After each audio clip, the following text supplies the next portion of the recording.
22 दिसंबर 1887 की रात श्रीनिवास नाम के एक ब्राह्मण परिवार में एक ऐसे इंसान का जन्म हुआ था जिसे आज हम आर्यभट्ट सेकंड के नाम से जानते हैं। आर्यभट्ट की बुद्धिमत्ता के बारे में तो आप सब जानते ही हैं।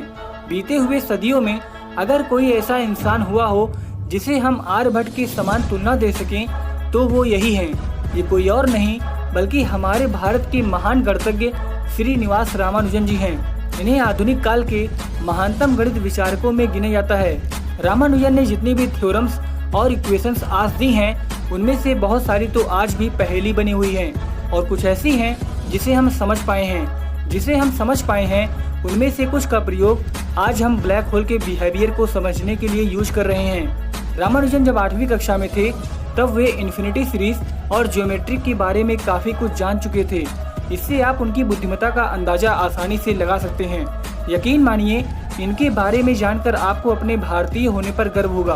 तो आज की इस वीडियो में हम आपको श्रीनिवास रामानुजन के बचपन से लेकर उनके मृत्यु तक की वो सारी बातें बताएंगे जो आपको शायद ही पता होगी। इस वीडियो को आखिरी तक जरूर देखिएगा।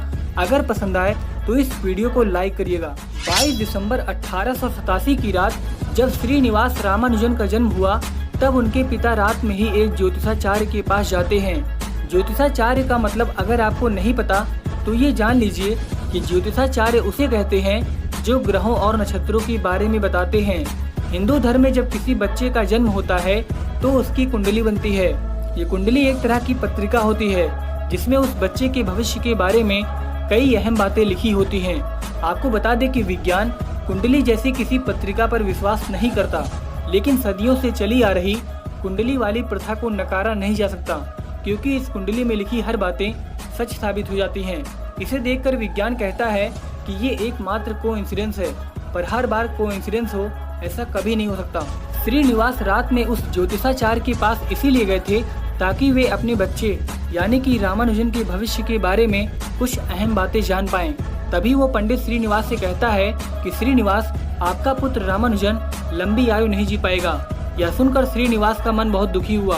वे जब घर वापस आ रहे थे तब खुले आसमान में चंद्रमा और तारों को देखते हुए कहते हैं कि लंबी आयु तो शंकरा भी नहीं जी पाए थे, लेकिन शंकरा ने वो सब कुछ कर दिया जो आज तक उतने कम समय में किसी ने नहीं किया। मेरा बेटा भी शंकरा की तरह बड़ा बनेगा, कीर्ति के आकाश में सितारे की तरह चमकेगा। श्रीनिवास अपने घर पहुँचते हैं। वे अपने बेटे रामानुजन को गोद में उठाते हैं और उसे देखकर बहुत खुश होते हैं। उनकी आंखों में नमी थी। ये नमी साफ साफ बयां कर रही थी कि एक पिता का अपने बच्चे के लिए कैसा प्रेम होता है। वे अपने बेटे को अपनी कुल देवी के पास ले जाते हैं। कुल देवी का मतलब वो देवी यानी कि भगवान जिसे वे सबसे ज्यादा मानते थे। श्रीनिवास एक ब्राह्मण थे, इसीलिए भगवान में उनकी आस्था अटूट थी। वे अपनी कुल देवी से कहते हैं कि आपके सिवा हमारा कोई है नहीं, हमारे जीवन की पालनहार तुम ही हो। अब सब कुछ आपके हाथ में है, मेरे बेटे का ख्याल भी आपको रखना है। अब यहाँ से उस महान गणितज्ञ श्रीनिवास रामानुजन की कहानी शुरू होती है। सबसे पहले बात करते हैं उनके बचपन के बारे में। दोस्तों, रामानुजन का बचपन बहुत अच्छा भी था और बहुत खराब भी था। शुरुआत के 12 से 14 साल तक सब कुछ अच्छा चलता रहा, लेकिन इसके बाद रामानुजन को बड़ी मुसीबतों का सामना करना पड़ा। बचपन में रामानुजन एक मेधावी छात्र थे। जब कुछ पढ़ाया जाता या सिखाया जाता तब रामानुजन बाकी बच्चों की तुलना में उसे सबसे पहले सीख जाते थे और कभी कभी तो वे उसी विषय पर अपने अध्यापकों से ऐसा सवाल करते जिसे सुनकर उनके अध्यापक उन्हें देखते ही रह जाते। कारण साफ था कि इतनी छोटी उम्र में उनके दिमाग में ऐसे प्रश्न कहां से आ जाते हैं। रामानुजन को बचपन से गणित से बहुत प्रेम था। उन्हें गणित विषय पढ़ना और उसके बारे में सोचना बहुत पसंद था। धीरे धीरे जब वे अगली कक्षाओं में बढ़ने लगे तब उनकी गणित में रुचि और बढ़ने लगी। स्कूल में जब इंटरवल होता तब बाकी बच्चे खेलते, लेकिन रामानुजन दूर बैठकर एक स्लेट पर चौक से कुछ न कुछ लिखते रहते और फिर उसे मिटाते रहते। उनके दोस्त उनसे पूछते, तुम्हें खेलना नहीं पसंद है क्या? रामानुजन कहते, पसंद है, लेकिन संख्याओं के साथ। मुझे संख्याओं के साथ खेलने में बहुत मजा आता है। रामानुजन अपनी पूरी गणित की किताब स्कूल से पहले ही समाप्त कर लेते थे। अध्यापक पूछते कि तुमने सवालों को हल कैसे किया, क्या तुम्हें इन्हें हल करने में कोई समस्या नहीं आई? रामानुजन कहते, समस्या आती है लेकिन बहुत कम, और मैं उन समस्याओं को बहुत जल्दी सुलझा भी लेता हूँ। रामानुजन दिन भर गणित पढ़ते थे। उन्हें गणित से ऐसा प्रेम हो गया कि दूसरे विषय को पढ़ना तो दूर वे उसे देखना भी पसंद नहीं करते थे। जब वे 8वीं कक्षा में थे तब वे कॉलेज मैथमेटिक्स के बड़े बड़े सवालों को चुटकियों में सॉल्व कर देते थे। इसे देखकर कॉलेज के स्टूडेंट्स कहते, तुम तो न्यूटन हो। रामानुजन कहते, मैं न्यूटन नहीं, मेरा नाम श्रीनिवास रामानुजन है। 1903 में रामानुजन को एक किताब मिली जिसका नाम था a synopsis of elementary results in pure and applied mathematics, जिसे जीएस कौर ने लिखा था। इस किताब के अंदर लगभग 5000 थ्योरम थी। रामानुजन ने इसकी डिटेल स्टडी की और ऐसा कहा जाता है कि रामानुजन के अंदर जो एक्स्ट्रा ऑर्डिनरी जीनियस छिपा हुआ था वो इसी किताब के जरिए बाहर आया। इस किताब को पढ़ने के बाद ही रामानुजन ने मैथमेटिक्स में खुद से रिसर्च करना शुरू किया था। 1904 में रामानुजन ने अकेले ही बर्नौली नंबर की इन्वेस्टिगेट की, जो कि आज तक इतनी छोटी उम्र में किसी ने नहीं की थी। आप खुद ही सोच सकते हैं कितनी छोटी उम्र में बर्नौली नंबर टर्म जानना ही अपने आप में एक बहुत बड़ी बात है, लेकिन हमारे रामानुजन ने उस वक्त इस पर इन्वेस्टिगेशन कर डाली। 10वीं तक रामानुजन की जिंदगी में सब कुछ अच्छा चलता रहा, लेकिन जब वे 11वीं में पहुंचे तब उनका रिकॉर्ड बेकार होने लगा। वे अब केवल गणित में नंबर 1 पर आते, लेकिन बाकी विषय में फेल हो जाते या फिर बहुत कम अंक पाते। वे 11वीं तो किसी तरह पास हो गए, लेकिन 12वीं में फेल हो गए। तब रामानुजन के माता पिता बहुत दुखी हुए। इंटर की परीक्षा पास करने के लिए सभी विषयों में अंक लाना जरूरी है, लेकिन रामानुजन गणित के आगे इन सभी बातों को भूल चुके थे। यही कारण था कि वे 12वीं में फेल हो गए थे। रामानुजन एक निर्धन ब्राह्मण परिवार से आते थे। उनके माता पिता इतने सक्षम नहीं थे कि वे उन्हें दोबारा पढ़ा सकें। इसी कारण रामानुजन ने अपना घर छोड़ दिया। अब वे अपने एक मित्र के पास गए। वहाँ रमा के मित्र ने उन्हें कहा, तुम परेशान मत हो, तुम मेरे साथ रह लो, किराया तुम्हें देना नहीं पड़ेगा और तुम बच्चों को गणित पढ़ाओ। जो पैसे मिले उससे दोबारा 12वीं पढ़ने में खर्च करो। इससे तुम 12वीं पास हो जाओगे और फिर कॉलेज में एडमिशन भी ले पाओगे। रामानुजन ने कहा, ठीक है। अब रामानुजन ने 12वीं की पढ़ाई दोबारा शुरू की, लेकिन उन्हें गणित के अलावा कुछ भी अच्छा नहीं लगता। वे अब भी गणित ही ज्यादा पढ़ते और इसी का नतीजा उन्हें दोबारा देखने को मिला। वे 12वीं में दूसरी बार भी फेल हो गए। तब उनके दोस्त ने कहा, रामानुजन तुम परेशान मत हो, ये परीक्षा प्रणाली तुम्हारे लिए नहीं बनी है। तुम्हारी कीर्ति इससे भी ऊपर है। तुम्हारे पास अब एक ही रास्ता है, तुम केवल वही करो जो तुम्हारा दिल कहता है। देखना परिस्थितियाँ तुम्हारे अनुकूल जरूर होंगी। अब रामानुजन केवल गणित पर अपना सारा समय खर्च करते।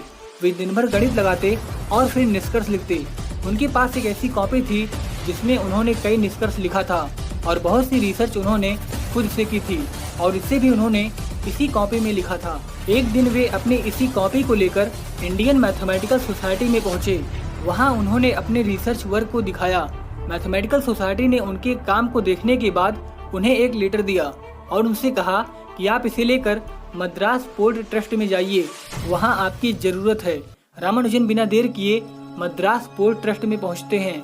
ट्रस्ट के अधिकारी को उन्होंने वो लेटर दिया। लेटर को पढ़ने के बाद उस ट्रस्ट का अधिकारी कहता है, मिस्टर रामानुजन, मैथमेटिकल सोसाइटी ने आपके रिसर्च वर्क की बहुत प्रशंसा की है। आप हमारे यहाँ क्लर्क का पद ज्वाइन कर सकते हैं। रामानुजन ने क्लर्क का पद ज्वाइन कर लिया। यहाँ पर वे सारे काम जल्दी से खत्म करके गणित में लग जाते। इस संस्था में जब इंटरवल होता तब सभी लोग कैंटीन में चले जाते, लेकिन रामानुजन कुछ न कुछ लिखते रहते। एक दिन उस ट्रस्ट के अधिकारी से रहा नहीं गया। उसने पूछ ही लिया, रामानुजन तुम क्या लिखते रहते हो? तब रमा ने कहा, जी थ्योरम सॉल्व कर रहा था। उन्होंने कहा, दिखाओ। तब वे उसे दिखाते हैं। इस थ्योरम को देखने के बाद उन्हें भी ये आभास होता है कि रामानुजन के अंदर कुछ अलग है। वे रामानुजन से कहते हैं कि ये क्लर्क का पद मेरे हिसाब से तुम्हारे लिए नहीं बना है, मैंने कुछ सोचा है तुम्हारे लिए। एक काम करते हैं, तुम्हारे रिसर्च वर्क के पेपर को लंदन के मैथमेटिशियन मिस्टर हिल के पास भेजते हैं। तुम एक काम करो, अपने रिसर्च पेपर में से 10 सिलेक्टेड थ्योरम्स को एक रिक्वेस्ट लेटर के साथ मुझे दो और आज से तुम क्लर्क का काम बिल्कुल नहीं करोगे। आज से तुम अपनी मैथमेटिकल प्रैक्टिस और रिसर्च पर ही काम करोगे, बाकी सब मैं संभाल लूंगा। कुछ दिन बाद उस ट्रस्ट के अधिकारी ने रामानुजन को अपने केबिन में बुलाया और कहा कि लंदन के ग्रेट मैथमेटिशियन मिस्टर हिल ने तुम्हारे रिक्वेस्ट लेटर का जवाब दिया है। वे आपकी गणित में रुचि से बहुत प्रभावित हैं, लेकिन आपके रिसर्च वर्क से उतने उत्साहित नहीं हैं। रामानुजन निराश हो जाते हैं। उन्हें निराश देखकर वो अधिकारी कहता है, रामानुजन इसमें निराशा की क्या बात, हम नए सिरे से काम करेंगे। हम आपके रिसर्च पेपर को कैम्ब्रिज के 3 प्रोफेसर को भेजते हैं। रमा ने कहा, ठीक है। रामानुजन का लेटर कैम्ब्रिज पहुंचता है। वहां इस लेटर को ग्रेट मैथमेटिशियन जीएच हार्डी पढ़ते हैं। फिर वे रामानुजन के रिसर्च पेपर को देखते हैं। उसे देखते ही हार्डी सोचने लगे कि क्या इंडिया में भी कोई ऐसा हो सकता है जो इस तरह की सोच रखता हो। उस रिसर्च पेपर में जो कुछ लिखा था वो हार्डी को चौंकाने वाला था। वे उन थ्योरम्स को जितनी बार देखते उनके मुंह से यही निकलता कि ऐसी गणित तो मैंने आज तक नहीं देखी। वे उसे अपने साथियों को भी दिखाते हैं। इसके बाद जीएच हार्डी रामानुजन को एक पत्र लिखते हैं। इस पत्र में उन्होंने रामानुजन को अपने पास आने को बोला। उन्होंने कहा कि आप कैम्ब्रिज चले आओ, यहाँ साथ मिलकर गणित के लिए काम करेंगे। कुछ हम आपसे जानेंगे और कुछ आप हमसे जानोगे। रामानुजन जीएच हार्डी का पत्र पाते हैं। वे सब कुछ पढ़ते हैं। इसके बाद काफी सोच विचार करने के बाद वे पत्र का जवाब भेजते हैं। वे लिखते हैं, प्रिय सर, आपका पत्र मिला, लेकिन कुछ अपनी परंपरा संस्कृतियों और कुछ अपनी मातृभूमि से प्रेम के कारण कैम्ब्रिज नहीं आ सकता। जानता हूँ कि पत्र पढ़ते हुए आपको मेरा इनकार बिल्कुल अच्छा नहीं लग रहा होगा, लेकिन मैं भी अपनी संस्कृति से गहरा प्यार करता हूँ और उसे छोड़ने की सोच भी नहीं सकता। सर, आपके साथियों का भी प्रशंसा पत्र मिला है मुझे। ये प्रशंसा पत्र मेरे लिए किसी पुरस्कार से कम नहीं है। आपके प्यार और स्नेह के लिए मैं हमेशा आपका आभारी रहूंगा। आपका एस रामानुजन। तो इस तरह से रामानुजन ने जीएच हार्डी के प्रस्ताव को इनकार कर दिया। अब रामानुजन पहले की तरह फिर से अपनी जिंदगी की चाल में चलने लगे। वे क्लर्क का काम करते और फिर दिन भर गणित में लगे रहते। एक दिन रामानुजन की माँ के सपने में उनकी कुलदेवी आई। उन्होंने रामानुजन की माँ से कहा, रामानुजन को विदेश जाने की आज्ञा दो। अगर वो मना करे तो उससे कहना कि जब भी हमें अपने देश और अपनी संस्कृति का नाम रोशन करने का मौका मिले तो हमें कभी भी पीछे नहीं हटना चाहिए। इस तरह अगले दिन रामानुजन के माता पिता उन्हें बहुत समझाते हैं और फिर रामानुजन जाने के लिए तैयार हो जाते हैं। वे जीएच हार्डी को दोबारा पत्र लिखते हैं और फिर पत्र का जवाब पाते ही वे अपने जाने की तैयारी शुरू करते हैं। जीएच हार्डी ने रामानुजन को इंग्लैंड बुलाया। रामानुजन इंग्लैंड पहुंचते हैं। वे जीएच हार्डी और उनके मित्र से मिलते हैं। जीएच हार्डी कहते हैं, मिस्टर रामानुजन, आपका यहाँ आना गणित की दुनिया के लिए बेहद जरूरी था। यहाँ पर आपको आपके रिसर्च वर्क के लिए काफी मदद मिलेगी। कुछ मैं आपको सिखाऊंगा और बहुत कुछ आप हमें सिखाएंगे। ये अलग बात है कि आप घोर धार्मिक हो और मैं पूर्ण नास्तिक, लेकिन फिर भी हमारा रिश्ता अंकों और गणित के साथ पूरी तरह तार्किक है और यही हमारी रिश्ते की मजबूती भी है। इस तरह से वो वक्त शुरू होता है जो रामानुजन के जीवन का स्वर्ण काल कहा जाता है, क्योंकि यही वो समय था जब रामानुजन ने अपने दिमाग की ताकत पूरी दुनिया को दिखाई। वे अपने रिसर्च वर्क से पूरी दुनिया के गणितज्ञों को सोचने पर मजबूर कर देते थे। यही वो समय था जब रामानुजन गणित के क्षेत्र में वो योगदान दे रहे थे जो बीते हुए 1000 सालों में आज तक कोई नहीं दे पाया। रामानुजन 2 बार 12वीं में फेल हुए थे। कारण ये नहीं था कि उनकी मेहनत में कमी थी, कारण ये था कि हमारे देश की शिक्षा प्रणाली बेढंग थी। रामानुजन की प्रतिभा गणित के क्षेत्र में कल्पना के परे थी, लेकिन उस वक्त हमारे भारत में ऐसी कोई जगह नहीं थी, ऐसे लोग नहीं थे जहां वे अपनी प्रतिभा को दुनिया के सामने रख पाएं। सीधे सीधे हम यह कह सकते हैं कि रामानुजन की प्रतिभा हमारे देश की शिक्षा प्रणाली से कोसों आगे थी। अब तक रामानुजन के पास कोई भी औपचारिक डिग्री नहीं थी, लेकिन हाईली कंपोजिट नंबर के रिसर्च वर्क के आधार पर उन्हें मार्च 1916 में बैचलर ऑफ साइंस यानी कि बीएससी की डिग्री प्राप्त हुई। ये वही डिग्री थी जो आगे चलकर पीएचडी में बदल गई। आपको एक जरूरी बात बता दें कि रामानुजन को सबसे पहले बीए की डिग्री मिली थी, लेकिन उनके रिसर्च वर्क के आधार पर बाद में उन्हें बीएससी की डिग्री दे दी गई। इसी बीच रामानुजन का स्वास्थ्य बिगड़ गया। समय ऐसा भी आया जब वे बेड पर आ गए। धीरे धीरे उनकी तबीयत बिगड़ती जा रही थी। एक दिन जीएच हार्डी उनके कमरे में आते हैं। वे उन्हें कहते हैं, रामानुजन, तुम्हें ये जानकर बहुत खुशी होगी कि तुम्हारे बीए की डिग्री को पीएचडी में बदल दिया गया है और लंदन मैथमेटिकल सोसाइटी ने तुम्हारे रिसर्च वर्क को 50 पेजेस में विस्तार से छापा है। गणित के जानकारों के बीच ये चर्चा है कि ऐसा इंटेलेक्चुअल आर्टिकल आज तक नहीं छापा गया। वे कहते हैं, रामानुजन, तुम्हारी देवी ने तुम पर सच में कृपा की बरसात कर दी है। London mathematical society, royal society and Trinity society Cambridge के मेंबर के तौर पर तुम चुन लिए गए हो। रामानुजन ये सब सुनकर बहुत खुश होते हैं, लेकिन तबीयत खराब होने के कारण वे अच्छा महसूस नहीं कर रहे थे। जीएच हार्डी ने उन्हें हॉस्पिटल में इलाज के लिए भेजा, लेकिन तबीयत में सुधार बहुत कम हो रहा था। हार्डी रामानुजन को कहते हैं कि मुझे डॉक्टर ने बताया है कि तुम्हें टीबी हुआ है। घबराने की कोई जरूरत नहीं है। तुम दवा से बहुत जल्द ठीक हो जाओगे। अब रामानुजन और हार्डी आपस में बात कर रहे थे। बात में जीएच हार्डी ने कहा कि मैंने एक गाड़ी खरीदी है, इसका नंबर मुझे बिल्कुल नहीं पसंद। रामानुजन पूछते हैं कि क्या नंबर है। हार्डी बोलते हैं 1729। रामानुजन अपने दिमाग में कुछ कैलकुलेट करते हैं और फिर कहते हैं ये तो बहुत ही अच्छा नंबर है। ये एक ऐसा सबसे छोटा नंबर है जिसे 2 क्यूब्स के सम में एक्सप्रेस किया जा सकता है, और वो भी 2 अलग अलग तरीकों से। और ख़ास बात तो ये है कि ये एक तरह का त्रिगणित है जो कि हिंदू शास्त्र के हिसाब से बहुत अच्छा माना जाता है। जीएच हार्डी ने कहा तब ठीक है। उन्होंने पूछा कि रामानुजन, क्या मैं तुम्हारी कोई मदद कर सकता हूँ? रामानुजन ने कहा मुझे घर जाना है। हार्डी कहते हैं ठीक है, मैं तुम्हारे जाने का इंतजाम करता हूँ, तुम घर जाना और स्वस्थ होकर वापस आना। एक तरफ रामानुजन अपने जाने की तैयारी कर रहे थे और दूसरी तरफ वक्त अपनी रफ्तार से चल रहा था। धीरे धीरे वो समय आ ही जाता है जब दुनिया के महान गणितज्ञ श्रीनिवास रामानुजन मात्र 32 साल की आयु में हमेशा के लिए इस दुनिया से चले जाते हैं। वे मरने से पहले भी अपने दिमाग में गणित के अंकों से खेल रहे थे। ऐसा माना जाता है कि रामानुजन की मृत्यु ट्यूबरक्लोसिस और कुछ विटामिन की डिफिशियंसी यानी कि कमी के कारण हुई थी। ये सब शायद इस वजह से हुआ था क्योंकि रामानुजन पूर्ण शाकाहारी थे। लंदन में उन्हें ना ठीक से शाकाहारी भोजन मिल पा रहा था और ना ही फल, इसीलिए उनका स्वास्थ्य धीरे धीरे बिगड़ता चला गया। यकीन मानिए, अगर रामानुजन की मृत्यु इतनी जल्दी नहीं हुई होती तो आज हमारी दुनिया गणित के क्षेत्र में 100 साल से भी ज्यादा आगे होती और हमने ऐसी बहुत सारी चीजों की खोज कर ली होती जो हमें 100-200 साल बाद देखने को मिलेंगी, या फिर हम ऐसा बोल सकते हैं कि देखने को ही नहीं मिलेंगी।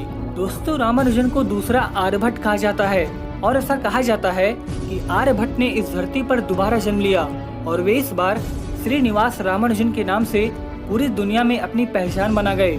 रामानुजन एक ऐसे महान गणितज्ञ थे जिन्होंने 20वीं सदी की गणित को बाकी सदियों की गणित से बदल दिया था। इसीलिए कहा जाता है Ramanujan the man who reshaped 20th century mathematics. हमने इंटरनेट पर रिसर्च करके और रामानुजन की मूवी से इंस्पायर होकर ये वीडियो आपके लिए बनाई। आपको श्रीनिवास रामानुजन की लाइफ स्टोरी कैसी लगी, इस वीडियो के कमेंट सेक्शन में हमें जरूर बताएं। और अगर आपको ये वीडियो पसंद आई तो प्लीज़ इस वीडियो को लाइक करें और अपने दोस्तों तक शेयर करें ताकि उन्हें भी श्रीनिवास रामानुजन के बारे में पता चले। और अगर आप हमारे इस चैनल पर नए हैं तो प्लीज़ हमें सब्सक्राइब करें ताकि भविष्य में आने वाली ऐसी ही रोचक वीडियो आपको देखने को मिलती रहे। और अगर आपने हमें इंस्टाग्राम पे फॉलो नहीं किया है तो वहाँ भी कर लीजिए। हमारा इंस्टाग्राम यूज़र ID नेम है @mystery_presentation।